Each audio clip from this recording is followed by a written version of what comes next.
എല്ലാ വർഷവും അള്ളാഹുവിന്റെ റസൂലിനെ കുറിച്ച് നമ്മൾ മദ്ഹ് ഗാനങ്ങൾ പാടുകയും നബിതങ്ങളെ പ്രകീർത്തിക്കുകയും ഒക്കെ ചെയ്യുമെങ്കിലും നബി സല്ലല്ലാഹു അലൈഹി വസല്ലമ തങ്ങളുടെ വന്ന വഴി എങ്ങനെയാണ്, അവിടുത്തെ ജീവിതം, അവിടുത്തെ മാതൃക എന്താണ്,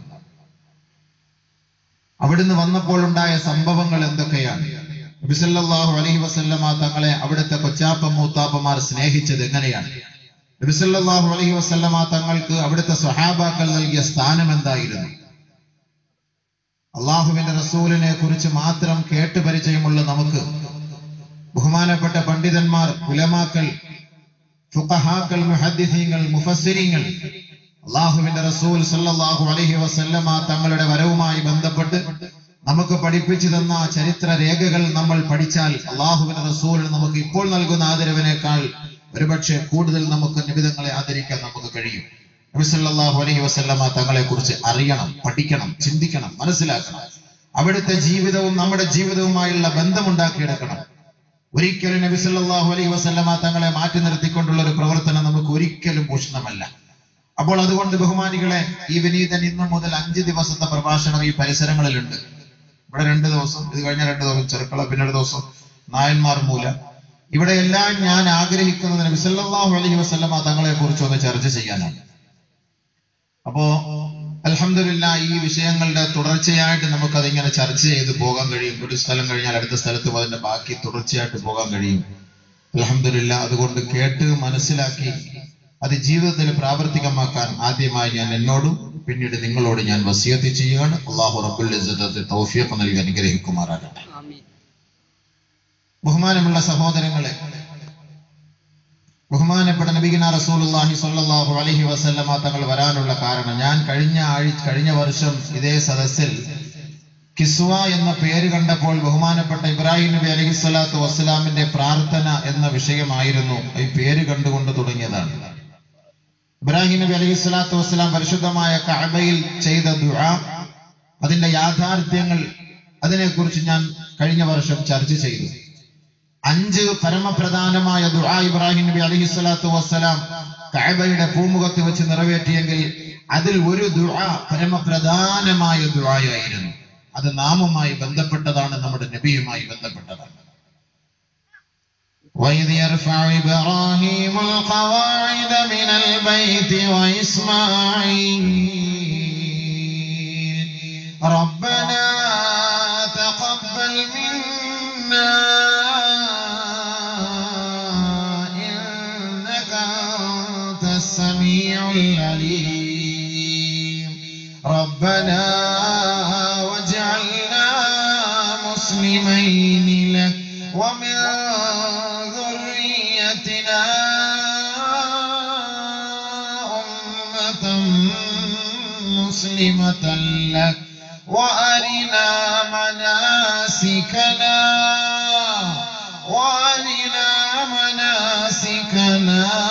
وَتُبْ عَلَيْنَا إِنَّكَ أَنْتَ التَّوَّابُ الرَّحِيمُ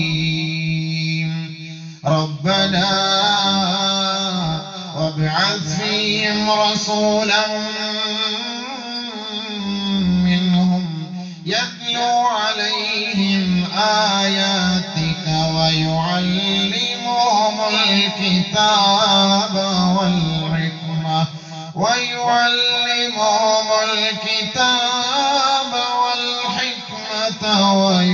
وَيُزَكِّيهِمْ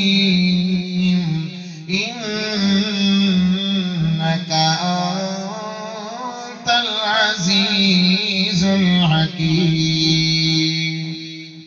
ബഹുമാനപ്പെട്ട ഇബ്രാഹിം നബി അലൈഹിസ്സലാത്തു വസ്സലാം പരിശുദ്ധമായ കഅബ ശരീഫ് പണിത് പൂർത്തിയാക്കിയ പാടെ അല്ലാഹു റബ്ബുൽ ഇസ്സത്തിന്റെ ദർബാറിലേക്ക് നോക്കിക്കൊണ്ട് നടത്തിയ പ്രാർത്ഥന ശ്രദ്ധേയമാണ്.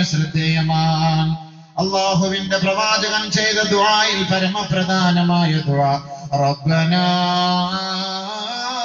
വബ്അത്ത് ഫീഹിം റസൂലൻ മിൻഹും യത്ലൂ അലൈഹിം ആയാതിക അല്ലാഹുവേ നിന്റെ ഗ്രന്ഥങ്ങൾ പഠിപ്പിച്ചു കൊടുക്കുന്ന, അത് ഓതി കൊടുക്കുന്ന, അതിന്റെ ഉള്ളടക്കങ്ങളും അധ്യായങ്ങളും അറിയിച്ചു കൊടുക്കുന്ന, അത് പ്രബോധനം ചെയ്ത് സമുദായത്തെ ഉദ്ധരിക്കുന്ന ഒരു ഉദ്ധാരകനായ, ഒരു അധ്യാപകനായ, അതിലൂടെ സംസ്കാരശൂന്യരായ ഈ അറബികളെ സംസ്കരിച്ചെടുക്കാൻ കഴിയുന്ന തരത്തിലുള്ള ഒരു പ്രബോധകനെ, ഒരു പ്രഭാഷകനെ, ഒരു പ്രവാചകനെ ഈ മണ്ണിൽ നീ നിയോഗിക്കണമേ റബ്ബേ. ഇബ്രാഹിം നബി അലൈഹിസ്സലാത്തു വസ്സലാമിന്റെ പ്രാർത്ഥന ശ്രദ്ധേയമാണ്.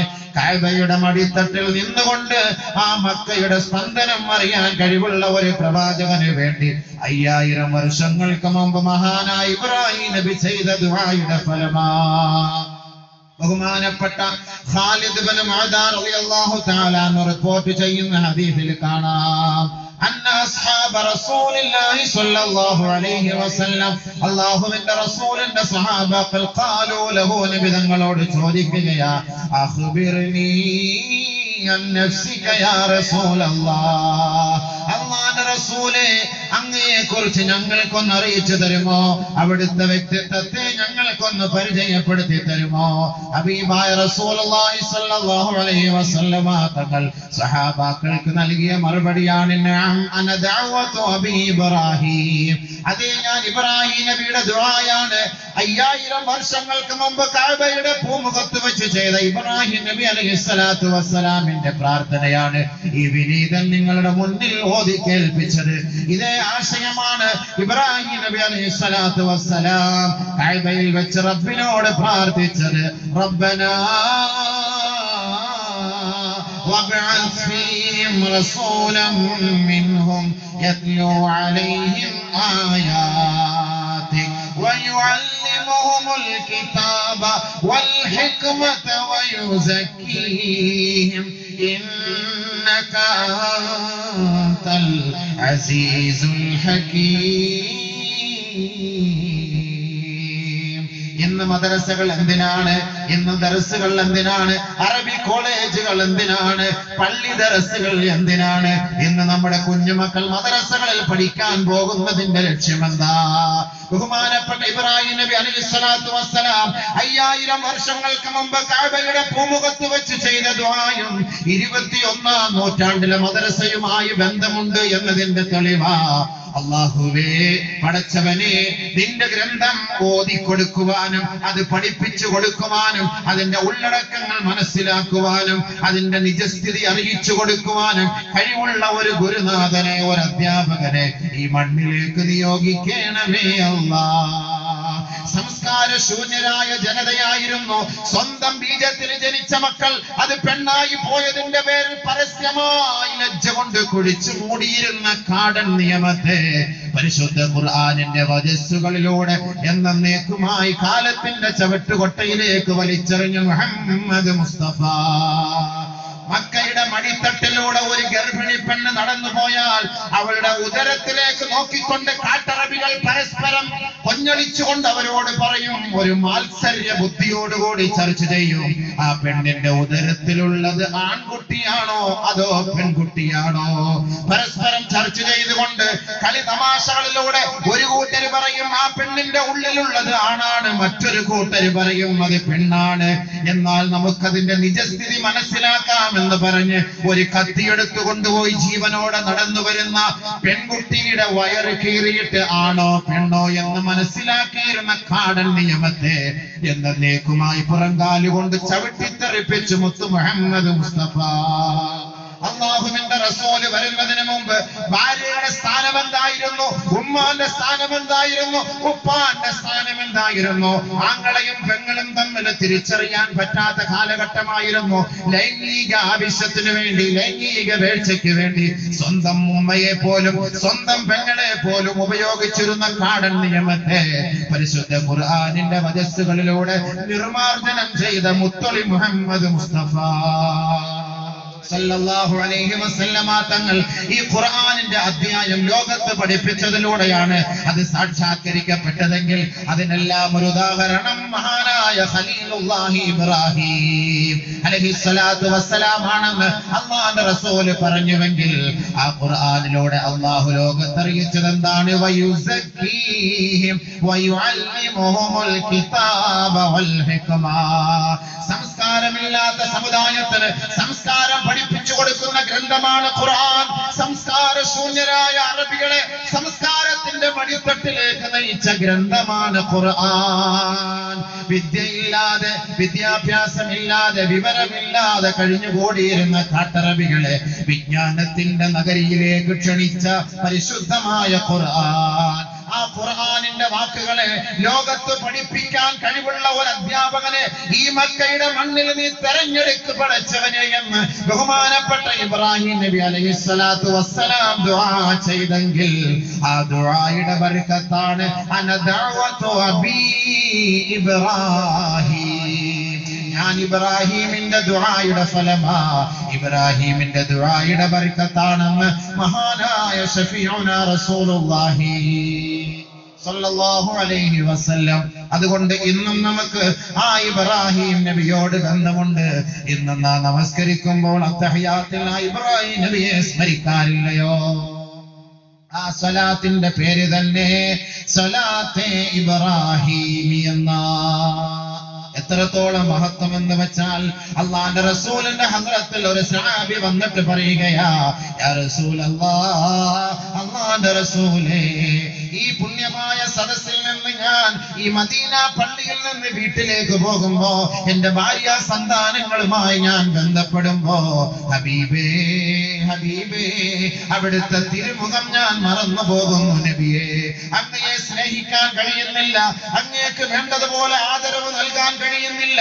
അതുകൊണ്ട് നബിയെ അങ്ങയെ കുറിച്ച് സദാ ഓർക്കുവാൻ ഒരു ഉപാധി എനിക്കറിയിച്ചു തന്നാലുമെന്ന് ഒരറബി നബി തങ്ങളോട് പറഞ്ഞപ്പോ അല്ലാഹുവിന്റെ റസൂൽ കൊടുത്ത പൊടിക്കൈയാണ്, നീ ചൊല്ലിക്കോ ഈ സ്വലാത്ത് ഇബ്രാഹിം.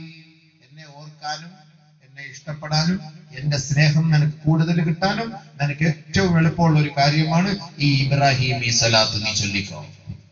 كما صليت على إبراهيم وعلى آل إبراهيم وبارك على محمد وعلى آل محمد كما باركت على إبراهيم وعلى آل إبراهيم في العالمين إنك حميد مجيد وأنزله المقعد المقرب عندك يوم القيامة. എന്നുകൂടി ഒരാൾ പറഞ്ഞാൽ അല്ലാഹുവിന്റെ റസൂലിന്റെ ശഫാഅത്ത് അവർക്ക് ലഭിക്കുമത്രേ. അല്ലാഹു നമുക്ക് നസീബാക്കട്ടെ. സലാത്ത് ചൊല്ലാൻ അല്ലാഹു തൗഫീഖ് തരട്ടെ. എപ്പോഴും ഓർക്കാൻ, നബിതങ്ങളെ കുറിച്ച് ഓർക്കാൻ അല്ലാഹുവിന്റെ റസൂൽ കൊടുത്ത ഒരു പൊടിക്കൈ, ഒരു ഉപാധിയാണ്. എന്നോട് നിങ്ങളോട് ഞാൻ ഇത് വസിയത്ത് ചെയ്യുകയാണ്. സലാത്തുകൾ ഏത് സലാത്തുകളുമുണ്ട്, ഒരുപാട് സലാത്തുകളുണ്ട്. നമുക്ക് കഴിവുള്ള സലാത്തുകൾ, അറിയാവുന്ന സലാത്തുകളൊക്കെ ചൊല്ലാം. പക്ഷെ അല്ലാഹുവിന്റെ റസൂൽ ഇങ്ങനെ ഒരു സഹാബിക്ക് പറഞ്ഞു കൊടുത്തു.